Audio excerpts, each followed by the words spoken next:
8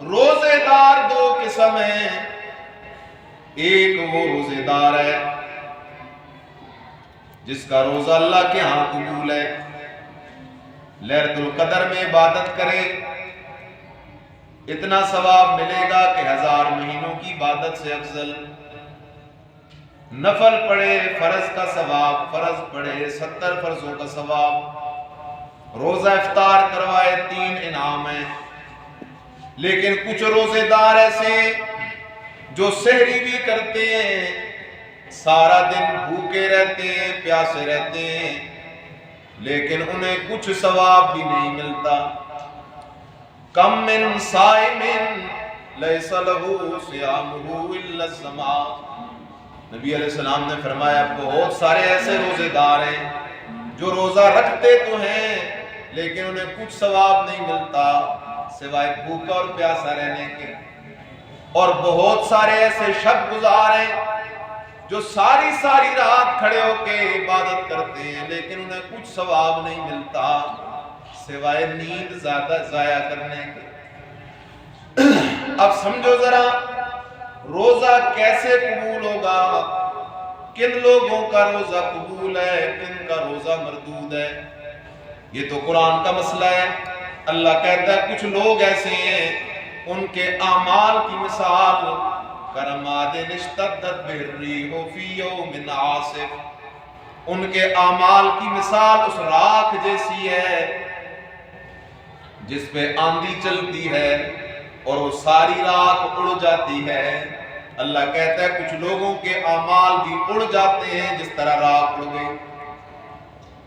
کچھ لوگوں کے اعمال کی مثال اللہ دوسرے مقام پہ کہتا ہے ایسی ہے جس طرح کہ ایک چٹان ہو، چٹان کے اوپر غبار پڑی ہو، گرد پڑی ہو، زور کی بارش آئے وہ ساری گرد و غبار اس چٹان سے چلی جاتی ہے۔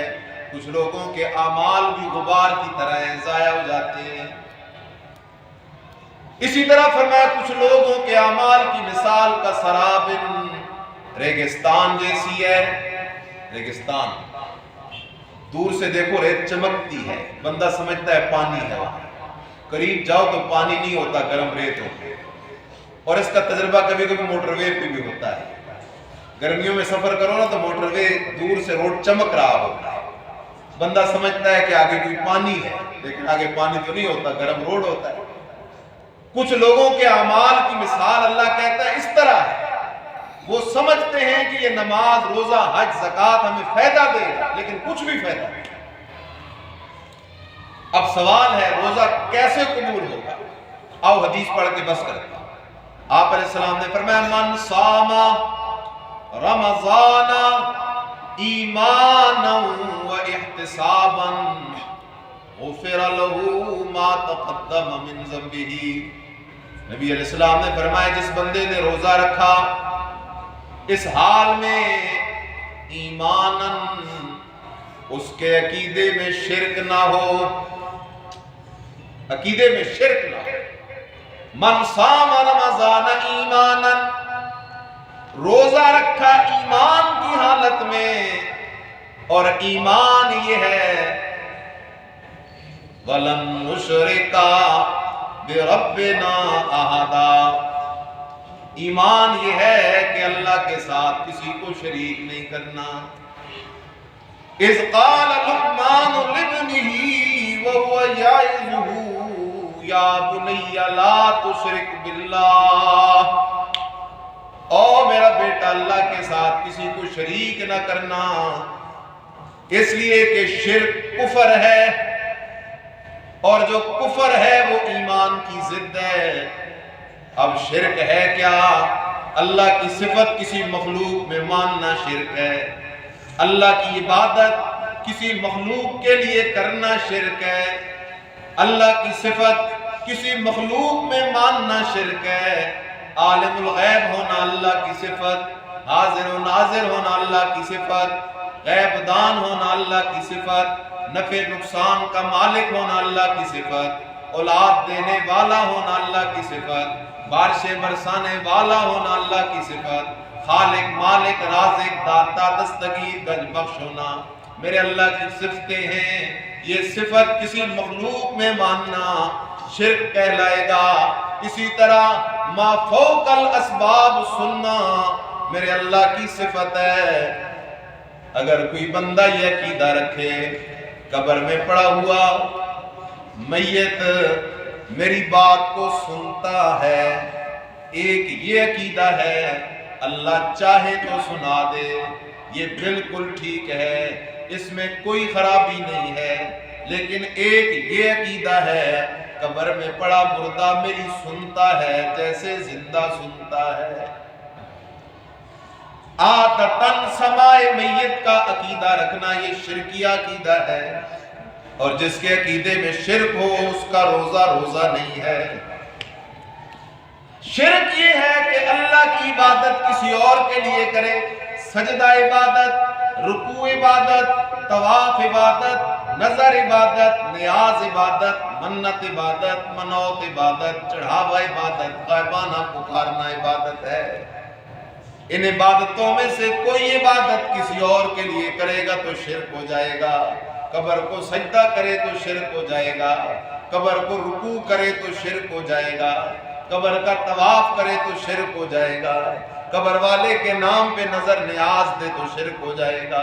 کیونکہ سارے فقہاء نے لکھا النظر عبادت والعبادت لغیر اللہ تعالی کفر، نظر عبادت ہے اور غیر اللہ کے لیے عبادت کرنا یہ کفر ہے۔ عقیدے میں شرک ہے تو کوئی روزہ نہیں ہے۔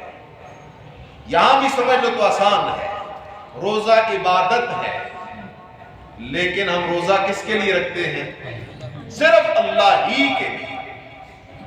اگر کوئی کسی نبی ولی پیر فقیر کے نام پہ روزہ رکھے، اس کے لیے روزہ رکھے، تو گویا کہ اس نے اس کی عبادت کی ہے، شرک ہو جائے۔ نمبر 2 احتساباً، روزہ رکھو ثواب کی نیت سے، عادتاً نہیں۔ ایک ہوتا ہے ثواب والا روزہ اور ایک ہوتا ہے عادت والا روزہ۔ صبح اٹھ کے سحری کر لی، سارا دن بھوکا پیاسا رہا، لیکن نیت ہے ہی کوئی نہیں، اللہ سے رابطہ ہے ہی کوئی نہیں، میں عبادت کرنا ہوں۔ اسی طرح سود کا کام کر رہا ہے، اسی طرح جھوٹی قسمیں اٹھا رہا ہے، نماز نہیں پڑھ رہا، غیبت کر رہا ہے، سارا دن دو نمبریاں کر رہا ہے، ایسا روزہ کوئی روزہ نہیں۔ حدیث پاک میں نبی علیہ السلام نے فرمایا ہے جو بندہ روزہ رکھتا ہے لیکن روزے کا ادب نہیں کرتا، سارا دن وہ غلط کام کرتا رہتا ہے، تو اللہ تعالیٰ کو ایسے روزوں کی کوئی ضرورت نہیں۔ احتساب، صبح سے روزہ رکھو شام تک۔ اصطلاح میں تو روزہ نام ہے کھانے پینے اور جماع سے روزہ، کھانا بھی بند، پینا بھی بند، بیوی کے حقوق بھی بند ہے۔ لیکن اگر روزہ قبول کروانا چاہتے ہیں تو آنکھ کا بھی روزہ ہے، کان کا بھی روزہ ہے، زبان کا بھی روزہ ہے، ہاتھوں کا بھی روزہ ہے، پاؤں کا بھی روزہ ہے۔ پاؤں کا روزہ یہ ہے کہ غلط جگہ مت جاؤ، ہاتھوں کا روزہ یہ ہے کہ غلط استعمال مت کرو، کانوں کا روزہ یہ ہے کہ غلط بات مت سنو۔ اب روزہ رکھا ہوا ہے گانے سن رہا ہے، روزہ رکھا ہوا ہے غیبت سن رہا ہے، کہاں کا روزہ ہے؟ کوئی فائدہ نہیں۔ آنکھ کا غلط استعمال مت کرو، روزہ رکھا ہوا ہے بد نظری کر رہا ہے، زبان کا غلط استعمال مت کرو۔ لیکن اگر ہم آنکھ، زبان، کان، ہاتھ، پاؤں کو سارا دن غلط استعمال کریں اور ہم کہیں کہ ہمیں روزے کا ثواب مل جائے گا، یہ خام خیالی ہے، اس طرح اللہ ثواب نہیں دیتا۔ یہ ثواب کی نیت والا روزہ نہیں ہے۔ احتساباً فرمایا جس نے خالص عقیدے اور ثواب کی نیت سے روزہ رکھا غفر لہ ما تقدم من ذنبی، اللہ تعالیٰ اس روزے کی برکت سے اس بندے کے پچھلے سارے گناہ معاف فرما دے گا۔ اصل میں روزہ ہے کیا؟ آخری جملہ کہہ رہا ہوں، اصل میں روزہ جو ہے یہ ٹریننگ ہے، اصل میں روزہ یہ ٹریننگ ہے گناہوں سے بچنے کی۔ ہاں، کس طرح؟ اللہ تعالیٰ نے ہمیں پینے سے روک دیا، حالانکہ پانی حلال چیز ہے، اپنے گھر میں پڑا ہے، اللہ نے کہا ہے حلال لیکن پابندی ہے مہینہ دن میں پانی نہیں پینا۔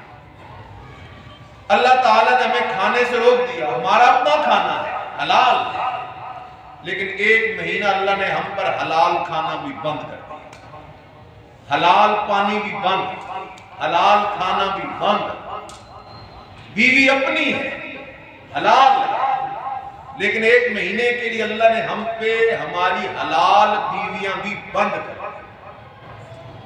بیوی حلال ہے بند، کھانا حلال ہے بند، پانی حلال ہے بند۔ ایک مہینہ اللہ نے ہم پر حلال سے پابندی لگا دی، ٹریننگ کروا رہا ہے اللہ، ایک مہینہ حلال کی پابندی پہ چلو تاکہ تمہیں ٹریننگ ہو جائے، باقی 11 مہینے تم حرام سے بچتے ہو، باقی 11 مہینے پھر تم حرام کے قریب نہ جاؤ۔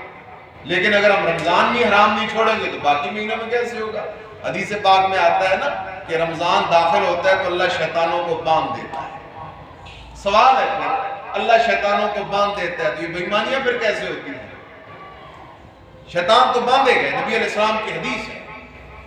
جواب، کچھ لوگ شیطانوں کی ڈیوٹی سنبھال لیتے ہیں، چونکہ شیطان 2 قسم ہے، نمبر 1 من الانس، نمبر 2 من الجن۔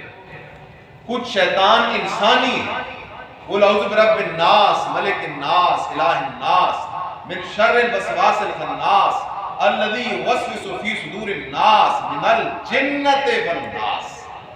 کچھ شیطان ہے جنات سے، وہ تو اللہ ان کو بند کر دیتا ہے، اور کچھ شیطان ہیں، چونکہ شیطان کا معنی ہے شرارتی، کچھ شرارتی ہیں انسانوں میں سے، تو انسانوں میں جو شرارتی ہیں وہ باز نہیں آتے، وہ اپنی حرکتیں نہیں چھوڑتے، حالانکہ اللہ جنات جو شیاطین ان کو بند کر دیتے ہیں۔ تو اس لیے بڑا قیمتی مہینہ ہے، اللہ تعالیٰ مجھے آپ سب کو اس مہینے کے ادب اور اس کے اندر بڑھ چڑھ کے ڈٹ کے نیکیاں کرنے کی توفیق نصیب فرمائے۔ کیا پتہ یہ زندگی کا آخری رمضان ہو، زندگی کا تو پتہ نہیں چلتا بھائی، کل صبح بھی ہوگی نہیں ہوگی، اللہ کرے ہمیں یہ رحمت والا مہینہ نصیب ہو جائے۔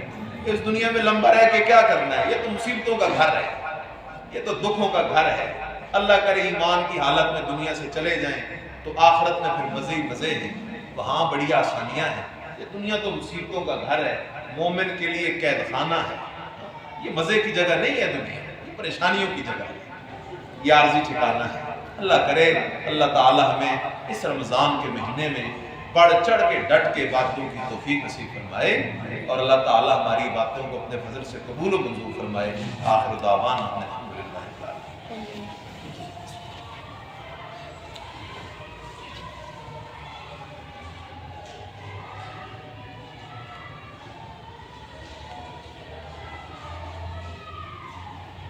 آمین۔